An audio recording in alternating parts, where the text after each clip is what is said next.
Hi, I'm Chris Chesar. Welcome to Thursday Tips and Tricks. Every Thursday I'll take a deep look under the hood of Builderall and share with you a couple things that I know you'll find useful. The new Builderall in 2020 is totally rewriting the industry standards for digital marketing software. 30+ tools that seamlessly integrate with one another under one roof at one price. So check it out. Click on the link in the description and take advantage of my exclusive limited time offer at $1 for the next 30 days. So let's get to it. All right, guys, welcome to another Thursday Tips and Tricks. Today we're going to deal with the Cheetah website builder inside Builderall. We're going to bring in our own custom fonts, and I'm going to show you where you can get fonts for free. And I'm going to show you the whole process of how to upload them into your Cheetah Builder. So let's do it. First thing you're going to do is obviously hop into one of your websites that you're building. We'll go into our demo right here. Now, one of the things we touched on, and I believe it was our last Saturday updates video, was if you have a smaller screen, sometimes this side panel right over here can get in the way. So you can actually just close it off, and then you can see you have a really nice large working space here. So, well, I want to edit this text box, or you had a picture here, or a box. No matter what you have here, you can actually do two things. You can right click it, and then you'll have this little editing bar or editing menu that you can actually just hold down your left clicker there, and you can drag it all around, add it away, and do whatever you want with it, and then edit your text. Now, you can also bring that little box up. You have to have this little side panel closed though. So right over here, have that closed. You can hit the pencil and that will bring it up also, and you can move it out of your way and to give you some more workspace. A lot more flexibility here. This is very cool, but we don't need this right now, so let's get rid of that.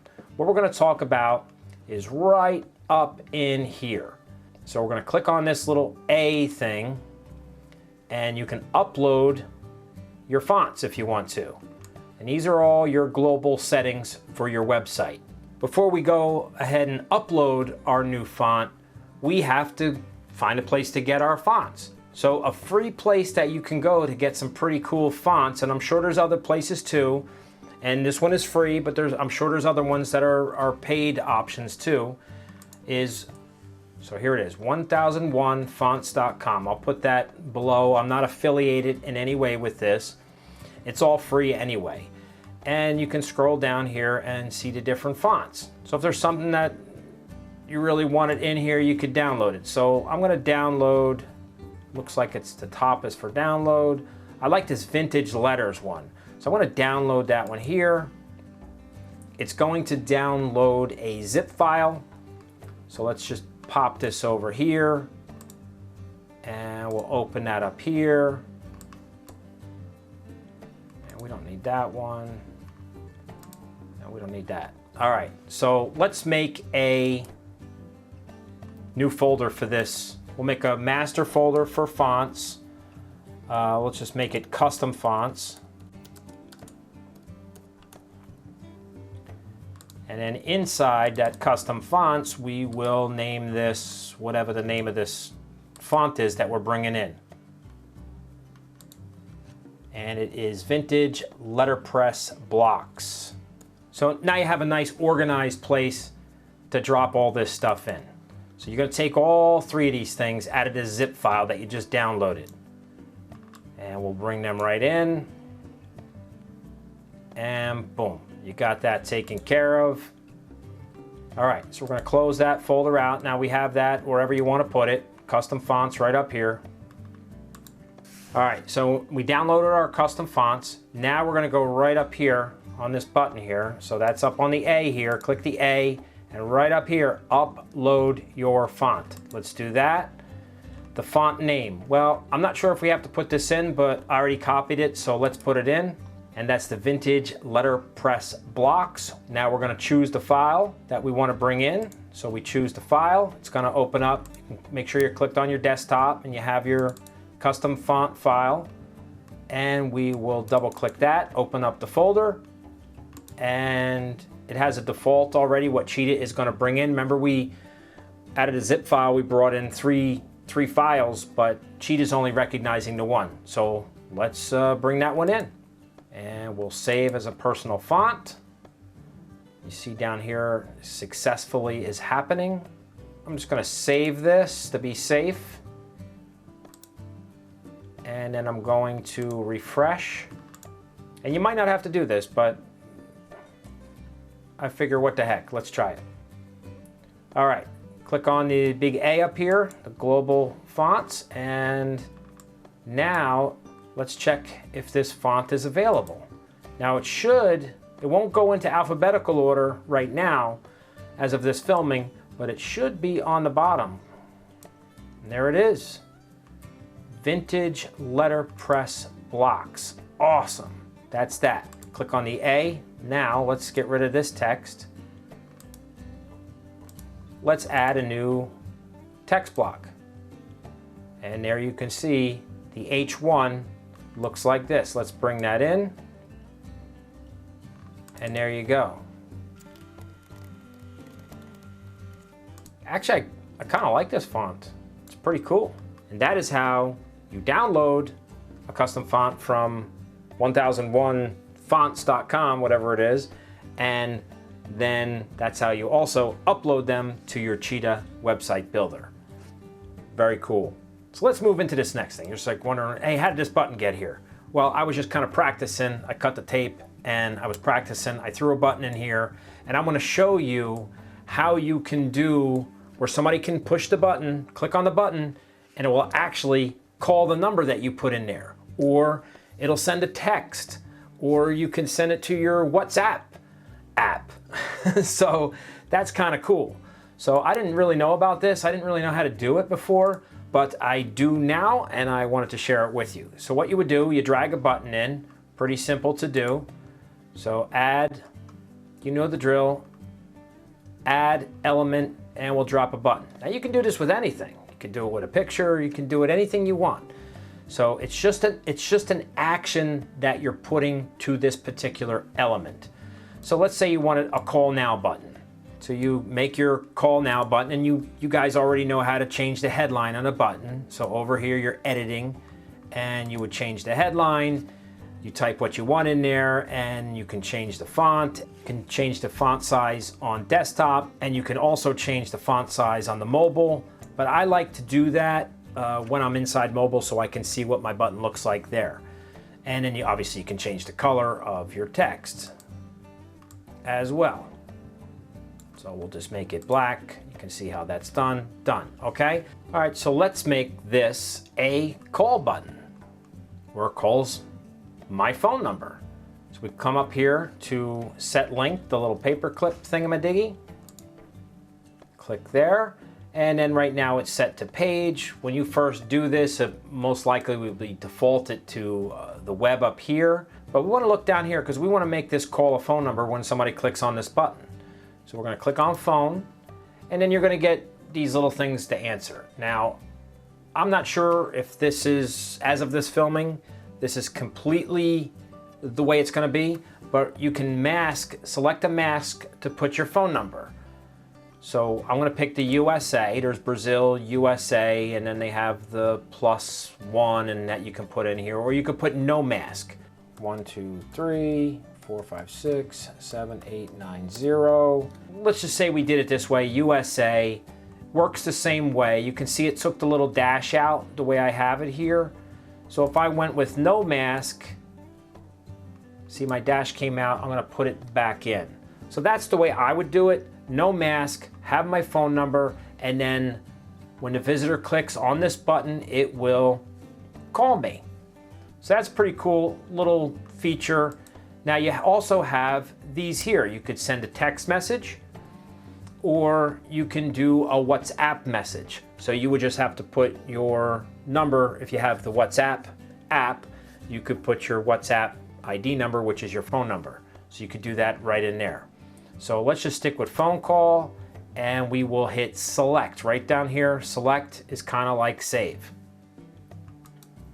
Now what happens here is you have the call button on your desktop. The problem with that is You can't really make a call with your desktop. Most people can't.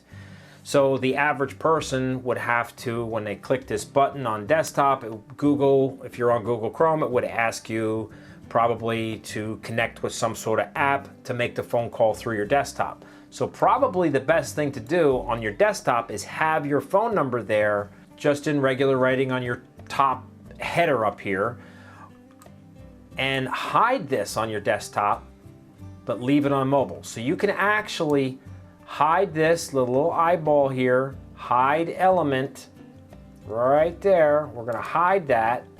Now let's see, because we hid that off our website on the desktop, let's see if it's still there in mobile. And yep, there it is. It's right there, call now. So when they're on the mobile, when they press this button on your website or sales funnel, it will call that phone number that you put in, boom, just like that. Very, very cool, handy thing to have for your mobile websites. Now, let's go back into, see how the text, I said I would come back to this on the text size here. So let's click on that. We're gonna edit that.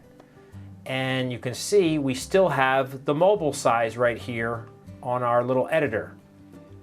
So we are going to just make that, it's usually like 25, I think. Now we can go a little bit bigger, I think. So you can go all the way up to like 35, make it as big as you want. So now, bam, somebody goes on your mobile, call now. That's a pretty nice call to action, and it calls your phone without them dialing. Very cool feature. Alrighty. And just a little side note, if you hid something, any element, a picture, a text or some sort of box up here, it's always right up here in your eyeball. You didn't delete it, you just hid it. You can click on your little eyeball thing right up in here and you can bring it back. Now, a little problem right here. To bring it back, you can hover over it and you see it, what it looks like, but this little side panel, perfect example, is in the way. So close this off, and then you just press the little eyeball again over here in the hidden elements, right over here, and you can bring that hidden element back, make the hidden element box disappear by clicking on it again, and you are good to go. So I jumped over here in MailingBoss. I just want to go over one last thing, and it's a very common question about MailingBoss, and it is, I set up my email sequence. I have, 7 or 10 emails going out, but nobody's getting my emails. Now, I'm not talking about going into the spam folder or anything like that. That's something that takes time to work your way out and build a reputation. I'm talking about the emails aren't going out. And the answer, it's 99.9% of the time, is you built your sequence, you did the whole thing, but you did not activate those emails individually. So I want to show you how you can check if your email sequence or any email is activated. So let's take a look. Go right up in here into campaigns. Right up in there, click on that. We'll go to email sequence. We'll just go into this. This is an older list that I had when I first started. So it had 11 campaign counts, and then I changed everything up. So you'll notice right down here, these emails have like a little play button. You can see it says unpause sending. That's kind of confusing. Well, if you look up here, what's the status of this particular email in this sequence? It says it right there, paused. See, paused. And you can also tell by this little play button. So let's take a look, and this is an easier way to do it. I like clicking right up here on this gear up here. Click on this little gear, and it kind of puts them in an order that's a lot easier to see for me. So I like clicking on the first one. All right, now we have all the emails in the order that they were in the sequence. So let's take a look. You can see this one is actually active because it says pause here. The only thing I could do is delete it or pause it. But the other ones you can see say activate. That means if it says activate on an email sequence or an individual email that you want to go out in your email sequence, that means it is not going out. So you have to make sure this is activated. You would hit that right here, and that email will now be activated, and it will go out when you scheduled it to go out. So if your emails aren't going, if they're not being sent, that's the first thing to check. Make sure that your emails are activated in each of your email sequences. So I hope that's helpful.